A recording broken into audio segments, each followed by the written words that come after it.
ఓం నమ శివాయ. ఓం శ్రీ గురుభ్యో నమః. ఓం శ్రీ మాత్రే నమః. అందరికీ నమస్కారం అండి. ప్రతిరోజు రాశి ఫలాలు తెలుసుకోవడానికి ప్లీజ్ మన ఛానల్ని సబ్స్క్రైబ్ చేయండి.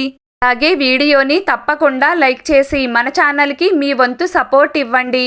గోచార్య రీత్యా వృశ్చిక రాశి వారు ఎటువంటి శుభ అశుభ ఫలితాలు పొందుతారో తెలుసుకోవాలంటే ఈ వీడియోని స్కిప్ చేయకుండా చివరి వరకు చూడండి. వృశ్చిక రాశి వారు ఈ రోజున సర్వసాధారణమైన ఫలితాలు పొందుతారు.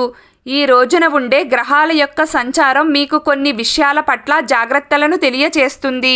ముఖ్యంగా చంద్రుడు మరియు శుక్రుడు కలిసి మీకు 8వ స్థానంలో సంచారం చేస్తూ ఉండడం వలన ఆర్థికపరమైన ఇబ్బందులు ఎదుర్కోవలసి వస్తుంది. అందుకే డబ్బు విషయాలలో అప్రమత్తంగా ఉండాలి.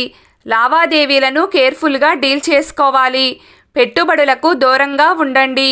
అప్పులు ఇవ్వకండి, అలాగే తీసుకోకండి. అత్యవసరం అనుకుంటే తప్ప బ్యాంకు పనుల జోలికి వెళ్ళకండి. అలాగే లావాదేవీలను ఎప్పటికప్పుడు చెక్ చేసుకుంటూ ఉండాలి. ఈ రోజున మీకు ఓవర్ కాన్ఫిడెన్స్ ఎక్కువగా ఉంటుంది. ప్రతిదీ నాకే తెలుసు, నేను చెప్పిందే వేదం అన్నట్లుగా మాట్లాడతారు. ఎవ్వరిని నమ్మరు. కళ్ళతో చూస్తే గాని మేము నమ్మము అంటారు. దీని మూలంగా అవతలి వారికి చిరాకు కలుగుతుంది. మీరంటే గౌరవం ఉన్నవారు కూడా మిమ్మల్ని చూసి చిరాకు పడతారు. కాబట్టి కొన్ని విషయాలలో అంటి ముట్టనట్లుగా ఉండడమే మంచిది. ఈ రోజున మీకు పట్టు విడుపు ధోరణి అనేది చాలా అవసరం అవుతుంది. వృశ్చిక రాశి వారు ఈ సమయంలో కోపాన్ని అదుపులో పెట్టుకోవాలి. వృత్తి ఉద్యోగాల పరంగా కీలకమైన నిర్ణయాలకు దూరంగా ఉండాలి. రోజువారీ పనులను చూసుకోండి తప్ప ఎలాంటి ముఖ్యమైన వ్యవహారాల్లో కూడా తలదూర్చవద్దు. అలాగే మీ రహస్యాలను ఎవ్వరికీ చెప్పకండి. ఉద్యోగుల దగ్గర అలాగే పై అధికారుల దగ్గర సఖ్యతగా ఉండే ప్రయత్నం చేయండి.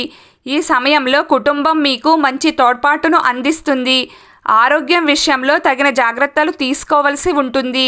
ఈరోజు వృశ్చిక రాశి వారి అదృష్ట సంఖ్య 8. ఈరోజు వృశ్చిక రాశి వారి అదృష్ట రంగు ఎరుపు రంగు.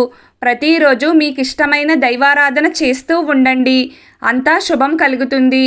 ఈ వీడియో మీకు నచ్చినట్లయితే ప్లీజ్ లైక్ చేయడం మర్చిపోకండి. అలాగే ప్రతిరోజు రాశి ఫలాలు తెలుసుకోవడానికి మన ఛానల్ని సబ్స్క్రైబ్ చేయండి. నమస్కారం.